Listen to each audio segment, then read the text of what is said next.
ಅಮ್ಮ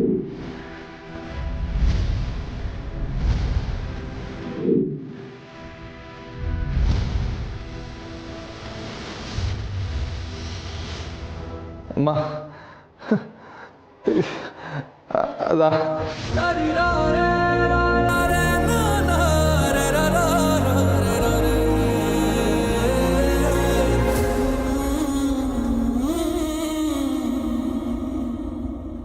ಯಾವ ಜನ್ಮದಲ್ಲಿ ಯಾರಿಗೇನು ಅನ್ಯಾಯ ಮಾಡಿದ್ವೋ ಗೊತ್ತಿಲ್ಲ. ಈಗ ಇದನ್ನೆಲ್ಲ ನೋಡ್ಬೇಕಾಗಿ ಬಂದಿದೆ.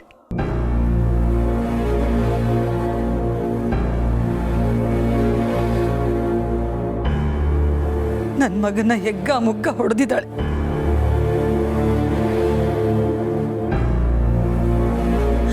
ಅವನಿಗೇನೂ ಆಗಲ್ಲ, ಹಾಗೆ ನೋಡ್ಕೋತೀನಿ ಅಂತ ನನಗೆ ಮಾತು ಕೊಟ್ಟವಳು ಅವಳೇ ಮಾತು ಮುರಿದಿದ್ದಾಳೆ. ಅಲ್ಲ, ಗಂಡ ಅನ್ನೋ ಕರುಣೆನೂ ಬೇಡವಾ? ಅಯ್ಯೋ ದೇವ್ರೆ. ಅಕ್ಕ ಸಮಾಧಾನ ಮಾಡ್ಕೋ ಅಕ್ಕ. ಇನ್ನೆಲ್ಲಿ ಸಮಾಧಾನ? ಬೇಡ, ಇದನ್ನೆಲ್ಲ ನೋಡೋದಕ್ಕಿಂತ ನಾನು ಸತ್ತು ಹೋಗ್ಬಿಡ್ಬೇಕಾಗಿತ್ತು.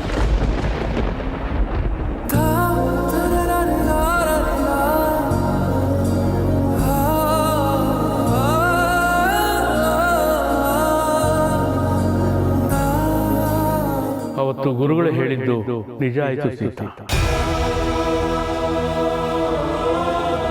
ಕೀರ್ತಿಯ ಜೊತೆಗೆ ಕಂಟಕನು ಬಂದೇ ಬರುತ್ತೆ. ನಿಮ್ಮ ಮನೆಯಲ್ಲಿ ಒಂದು ಜೀವ ತೆಗೆದುಕೊಳ್ಳುವಷ್ಟು ತೀವ್ರ ಘಟನೆಗಳಾಗಬಹುದು.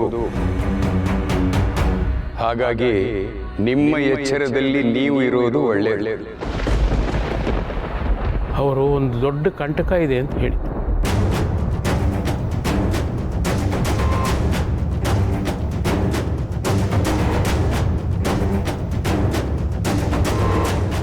ಆದರೆ ಅದು ಸತ್ಯನ ರೂಪದಲ್ಲಿ ಬಂದು ಕಾಡುತ್ತೆ ಅಂತ ನಾನಂತೂ ಊಹೆ ಮಾಡಿರಲಿಲ್ಲ.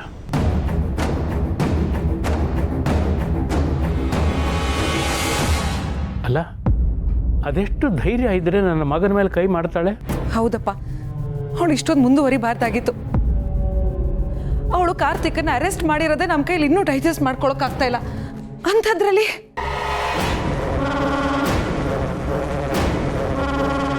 ಅಪ್ಪ, ಪ್ಲೀಸ್ ಅಪ್ಪ, ಹೇಗಾದ್ರೂ ಮಾಡಿ ಕಾರ್ತಿಕ್ನ ಅಲ್ಲಿಂದ ವಾಪಸ್ ಕರ್ಕೊಂಡು ಬನ್ನಿ ಅಪ್ಪ.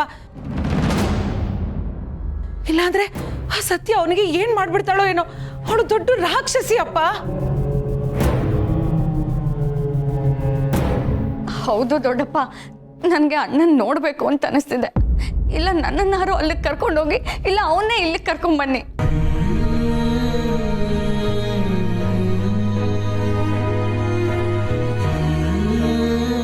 ರಿತು, ಅಣ್ಣಂಗೇನು ಆಗೋದಿಲ್ಲ. ಆ ಸತ್ಯನ ಕೈಗೆ ಸಿಕ್ಕಿ ಕಾರ್ತಿ ನರಳೋದಕ್ಕೆ ನಾವು ಬಿಡೋದಿಲ್ಲ. ನೀನು ಸ್ವಲ್ಪ ಧೈರ್ಯವಾಗಿರೋ. ಇಲ್ಲ ಅಮ್ಮ, ಅತ್ತಿಗೆ ಈ ಮಟ್ಟ ಕೇಳಿತಾರೆ ಅಂತ ನಾನು ಯಾವತ್ತೂ ಅನ್ಕೊಂಡಿರ್ಲಿಲ್ಲ. ನಮ್ಮನೆ ನೆಮ್ಮದಿನೇ ಕಿತ್ಕೊಂಡ್ಬಿಟ್ಲ ಆ ಸತ್ಯ. ಇವತ್ತು ಅವಳ ಮನೆಗೆ ಬರಲಿ, ನಾನಂತೂ ಅವಳನ್ನ ಸುಮ್ಮನೆ ಬಿಡೋದಿಲ್ಲ.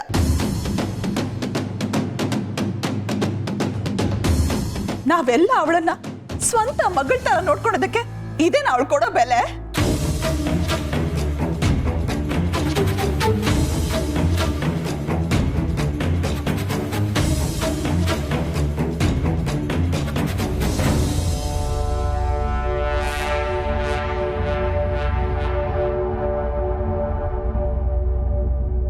ನಿಂತ್ಕೋ ಅಲ್ಲೇ.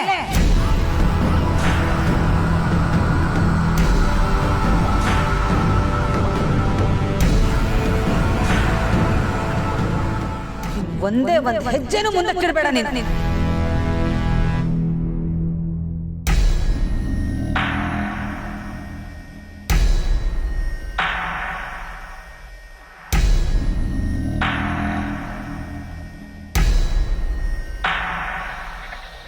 ಅತ್ತೆ, ನಾನು ಹೇಳೋದನ್ನು ಕೇಳಿ. ಅದು ಅಲ್ಲೇನಾಯ್ತು?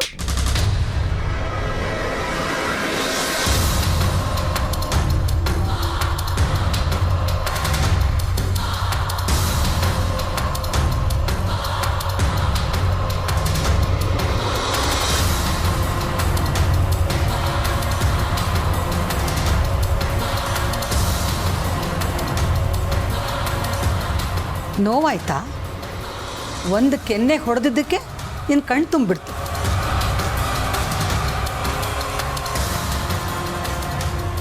ಆದರೆ ನನ್ನ ಮಗನಿಗೆ ಲಾಠಿಯಿಂದ ಹೊಡೆದಿದೆಯಲ್ಲ, ನನಗೆ ಹೇಗಾಗಿರ್ಬೇಡ.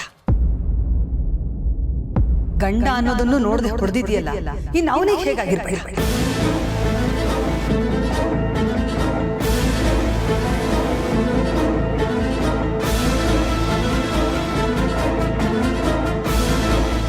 ದೇಹಕ್ಕಾಗಿರೋ ನೋವು ಒಂದು ಕಡೆ ಆದರೆ ಹೆಂಡ್ತಿನೇ ಹೊಡೆದಲ್ಲ ಅನ್ನೋ ನೋವು ಇನ್ನೊಂದು ಕಡೆ. ಅವನಿಗೆ ಮಾನಸಿಕವಾಗಿ ಎಷ್ಟು ಹಿಂಸೆ ಆಗಿರಬೇಡ.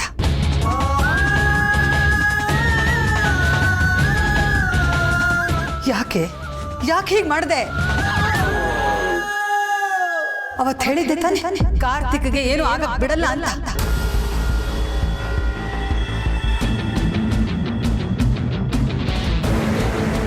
ಹಾಗೆ ಹೇಳ್ದವಳು ಈಗ ನೀನೇ ಹೊಡೆದಿದ್ಯಾ?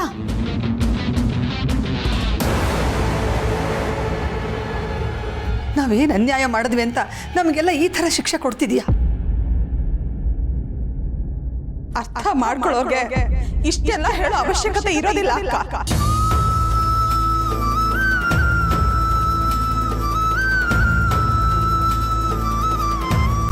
ಎಂಥ ಸಂದರ್ಭದಲ್ಲೂ ನಾನೇ ನನ್ನ ಮಗನ ಮೇಲೆ ಕೈ ಮಾಡಿರಲಿಲ್ಲ. ಅಂಥದ್ರಲ್ಲಿ ನೀನು ನಿನಗೆ ಯಾರೇ ಹಕ್ಕು ಕೊಟ್ಟಿದ್ದು? ನನ್ನ ಮಗ ನಿನಗೆ ಆಟದ ಬೊಂಬೆ ಆಗ್ಬಿಟ್ನ?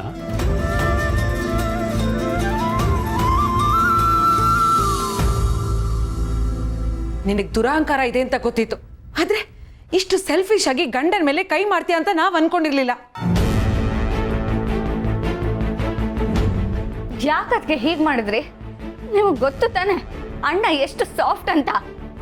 ಆದ್ರೂ ಇಲ್ಲ ರಿತು, ನಾನು ಹಾಗೆ ಮಾಡಿದ್ದಲ್ಲ. ನಿನ್ನ ಮದುವೆ ಆದಾಗಿಂದ ಇಲ್ಲಿವರೆಗೂ ನಾನು ನಿನ್ನ ಪರವಾಗಿ ನಿಂತಿದ್ದೀನಿ.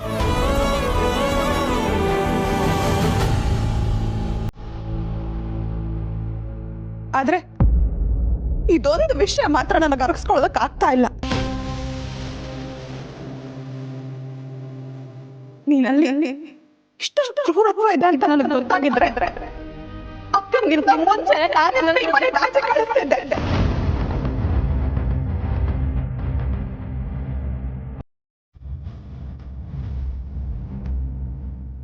ಎಲ್ಲ ಸರಿ ಹೋಯ್ತು ಅನ್ನುವಾಗ ಈಗ ನೀನ್ ಇನ್ನೊಂದು ಮುಖನ ತೋರಿಸ್ತಾ ಇದೀಯ ಅಲ್ವಾ? ಈಗಲೂ ಕಾಲ ಮಿಂಚಿಲ್ಲ ಊರ್ಮಿಳ.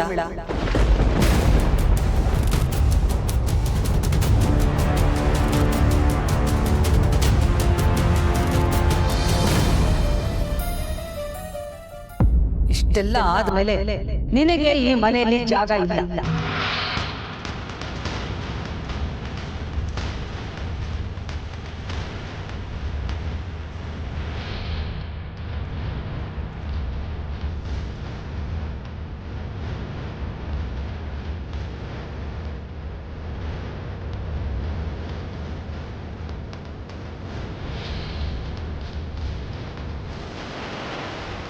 ಈ ಮನೆಗೆ ನಿನ್ನಂಥವಳು ನೆರಳು ಬಿಡಬಾರ್ದು. ನಡಿ ಹೊರಗೆ. ಅತ್ತೆ ಪ್ಲೀಸ್ ಇಂಥ ನಿರ್ಧಾರ ತಗೋಬೇಡಿ. ಹೊರಡು ಅಂದೆ. ಕರೆಕ್ಟಾಗಿ ಡಿಸಿಷನ್ ತಗೊಂಡಿದ್ಯಾಮ.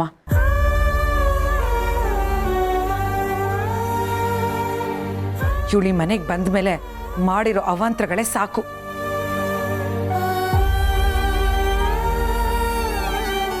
ಹೌದು ಅಕ್ಕ, ಮನೆ ಮಗನ್ನೇ ಈ ಪರಿಸ್ಥಿತಿಗೆ ತಂದೋಳು ಬೇರೆ ಏನ್ ಮಾಡೋದಕ್ಕೂ ಹೇಸೋದಿಲ್ಲ. ಅವಳನ್ನ ಮನೆಯಿಂದ ಆಚೆ ಕಳ್ಸು.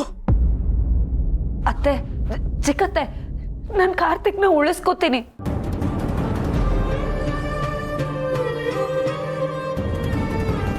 ನನ್ನಿಂದ ಯಾವ ತಪ್ಪು ಆಗಿಲ್ಲ ಅತ್ತೆ.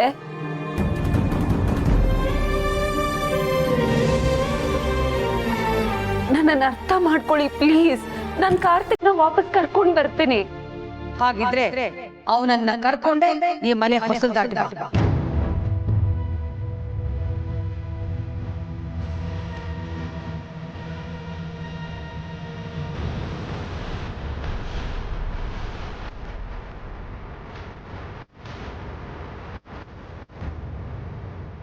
ಆಯಿತು ಅತ್ತೆ, ನಾನು ಯಾವತ್ತೂ ನಿಮ್ಮ ಮಾತಿಗೆ ತಪ್ಪು ನಡೆದಿಲ್ಲ, ಇವತ್ತು ಅಷ್ಟೆ.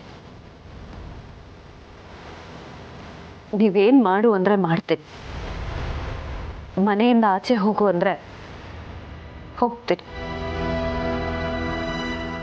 ಆದರೆ ನಿಮಗೆ ನಿಮ್ಮ ಮಗನ ಮೇಲೆ ಎಷ್ಟು ಪ್ರೀತಿ ಇದೆಯೋ ಅಷ್ಟೇ ಪ್ರೀತಿ, ವಿಶ್ವಾಸ, ನಂಬಿಕೆ ನನಗೆ ನನ್ನ ಗಂಡನ ಮೇಲಿದೆ ಅತ್ತೆ, ಅದನ್ನು ಮರಿಬೇಡಿ.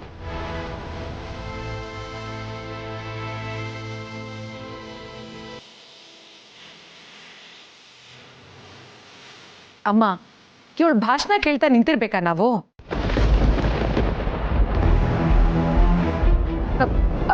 ಆಯಿತು ಅತ್ತೆ, ನಾನು ಮನೆಯಿಂದ ಆಚೆ ಹೋಗ್ತೀನಿ. ಆದರೆ ಒಂದು ಕೊನೆ ಮಾತು,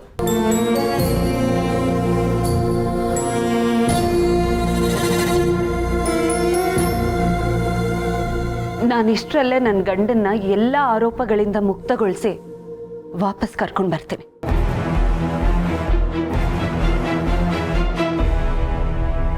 ಆಗ ನೀವೇ ನನ್ನ ಒಳಗಡೆ ಕರೆಸ್ಕೊತೀರ, ಹಾಗೆ ಮಾಡ್ತಿರ್ತೀರಿ.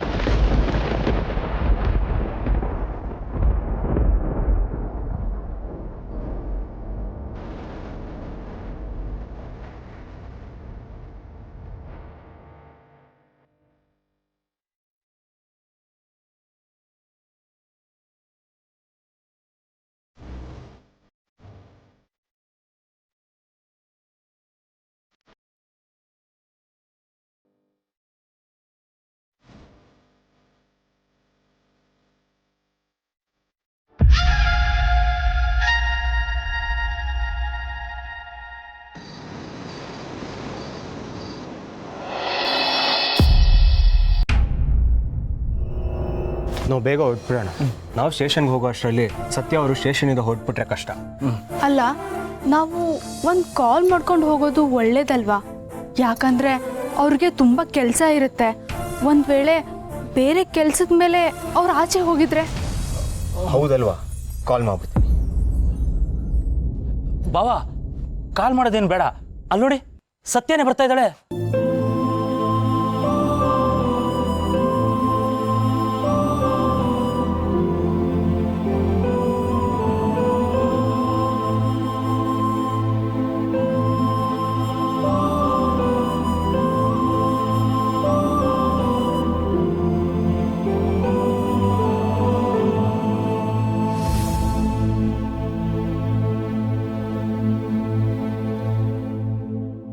ನನ್ನನ್ನು ನೋಡೋಕ್ಕೆ ಹೊರಟಿದ್ರಾ? ಹ್ಞೂ ಸತ್ಯ ಅವರೇ, ಅದಕ್ಕೆ ಫೋನ್ ಮಾಡೋಣ ಅಂತ ಫೋನ್ ತೊಗೊಂಡೆ, ಅಷ್ಟರಲ್ಲಿ ನೀವೇ ಬಂದ್ಬಿಟ್ರಿ.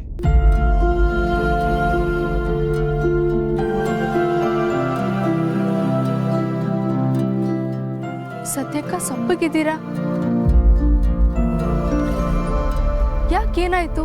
ಏನಾದರೂ ಬೇಜಾರಾ? ಬೇಜಾರಿಲ್ಲದೆ ಇರುತ್ತಾ? ಜವಾಬ್ದಾರಿ ಹೆಚ್ಚಾದಷ್ಟು ತಲೆನೋವು ಜಾಸ್ತಿ.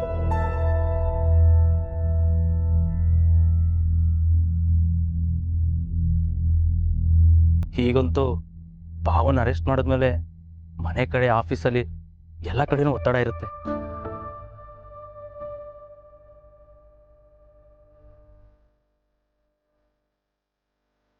ನಿಭಾಯಿಸೋ ಅಷ್ಟರಲ್ಲಿ ಸಾಕಾಗೋಗಿರುತ್ತೆ ಅಲ್ವಾ ಸತ್ಯ?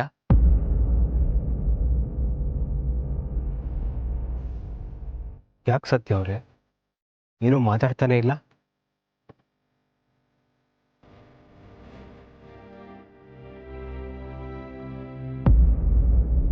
ಸದ್ಯಕ್ಕ ಏನಾಯ್ತು ಅಂತ ನಿಜ ಹೇಳಿ.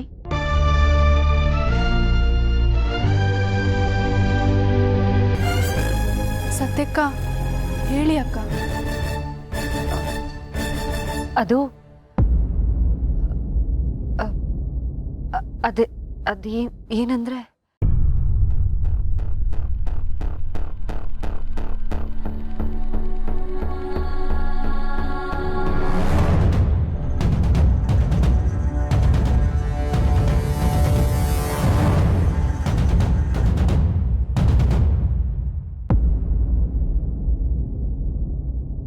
ಛೇ, ಎಂಥ ಕೆಲಸ ಮಾಡಿದ್ಲು ಈ ಸತ್ಯ. ಸೊಸೆ ಸೊಸೆ ಅಂತ ಇವಳನ್ನು ತಲೆ ಮೇಲೆ ಹೊತ್ತು ಮೆರೆಸಿದ್ನಲ್ಲ, ಸರಿಯಾದ ಶಾಸ್ತಿನೇ ಮಾಡಿದ್ದಾಳೆ.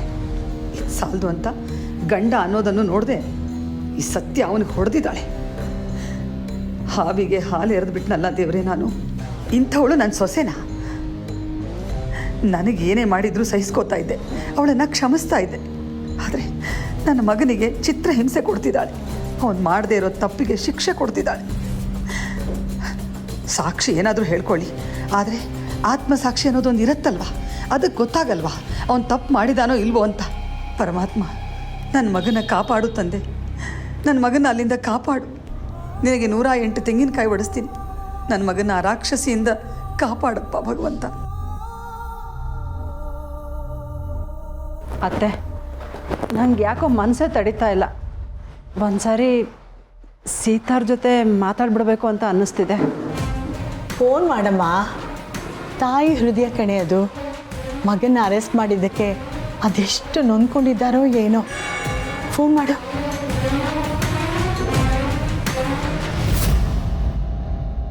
ಸ್ಪೀಕರ್ಗೆ ಹಾಕು, ನನಗೂ ಕೇಳಿಸ್ತೀನಿ.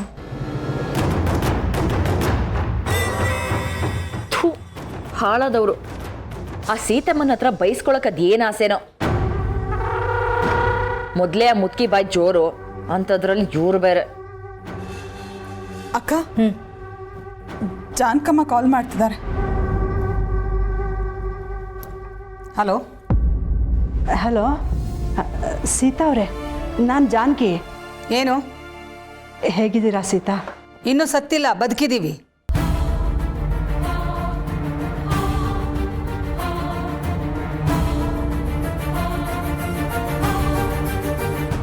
ನಿಮ್ಮ ಕೋಪ ಇನ್ನೂ ಇಳಿದಿಲ್ಲ ಅಂತ ಅನ್ಸುತ್ತೆ.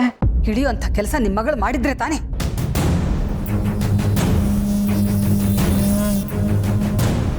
ಅದೇನು ಅಂತ ಬೆಳೆಸಿದ್ದೀರಿ? ಮನೆಗಿಂತ ಅವಳಿಗೆ ಡ್ಯೂಟಿನೇ ಮುಖ್ಯ ಆಗೋಯ್ತಲ್ಲ.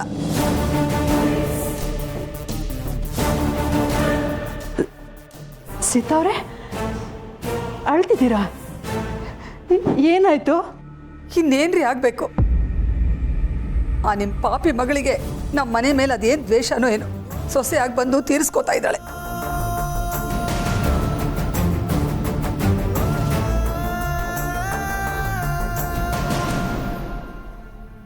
ನೀವು ಇಷ್ಟೊಂದು ಒಗ್ಗಟ್ಟಾಗಿ ಮಾತಾಡಿದ್ರೆ ನಮ್ಗೆ ಹೇಗೆ ಅರ್ಥ ಆಗ್ಬೇಕು ಹೇಳಿ?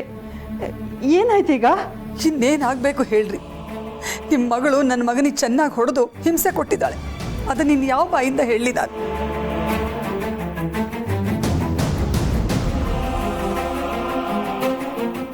ಅರೆಸ್ಟ್ ಮಾಡಿ ಹೆಸರು ತಗೊಂಡಿದ್ದಾಯ್ತು, ಈಗ ಹೊಡೆದು ಬಡ್ದು ಮಾಡಿನೂ ಹೆಸರು ತಗೋಬೇಕು ಅಂದ್ಕೊಂಡಿದ್ದಾಳೆ ಅನ್ಸುತ್ತೆ.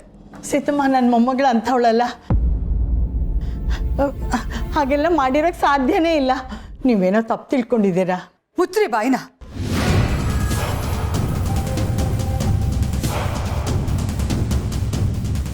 ಇಷ್ಟೆಲ್ಲ ಆದ್ಮೇಲೂ ನಿಮ್ಮ ಮೊಮ್ಮಗಳ ಪರವಾಗಿ ಮಾತಾಡ್ತಿದ್ದೀರಲ್ಲ, ನಾಚಿಕೆ ಆಗಲ್ವಾ ನಿಮಗೆ? ನಾನೇ ನನ್ನ ಕಣ್ಣಾರ ನೋಡಿದ್ದೀನಿ ಆ ಸತ್ಯ ನನ್ನ ಮಗನ ಮೇಲೆ ಮಾಡಿದ ದೌರ್ಜನ್ಯನ. ನಿಮ್ಮ ಹತ್ರ ಸುಳ್ಳು ಹೇಳಿ ನನಗೇನ್ರಿ ಆಗ್ಬೇಕಾಗಿದೆ?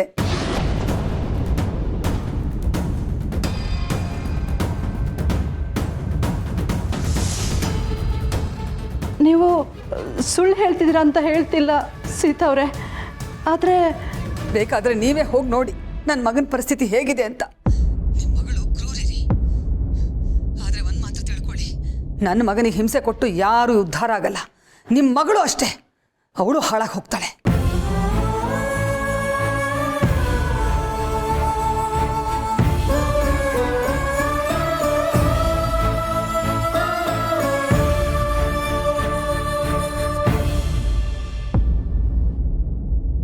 ನಾನು ಅವಳಿಗೆ ಬುದ್ಧಿ ಹೇಳ್ತೀನಿ ಸೀತಾ ಅವರೇ.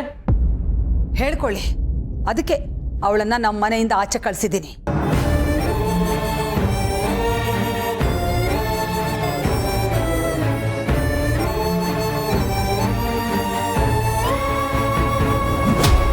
ಬುದ್ಧಿನಾದ್ರೂ ಹೇಳಿ ಇನ್ನೇನಾದ್ರೂ ಮಾಡ್ಕೊಳ್ಳಿ, ನಮಗೂ ಅದಕ್ಕೂ ಯಾವ ಸಂಬಂಧನೂ ಇಲ್ಲ.